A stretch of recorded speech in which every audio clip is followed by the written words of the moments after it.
साहेबांनी घोषणा काय दिली, भारत काँग्रेस मुक्त करेल. आम्ही बघायला लागलो की अरे कसं शक्य आहे. काँग्रेस मुक्त भारत करणाऱ्या माणसांचा पक्ष आता काँग्रेस युक्त झाला. सगळे काँग्रेसचे आठशे.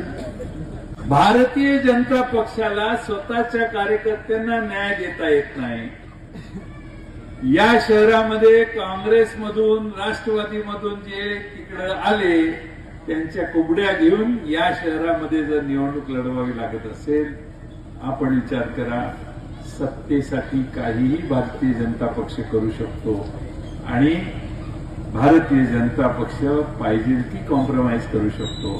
राष्ट्रवादी आणि काँग्रेस पक्ष हा तत्वाचा, विचारांचा आणि निष्ठेचा पक्ष आहे आणि म्हणून हे दोन्ही पक्ष हे आपल्या सगळ्यांचा प्रेफरन्स असला पाहिजे, ही माझी विनंती.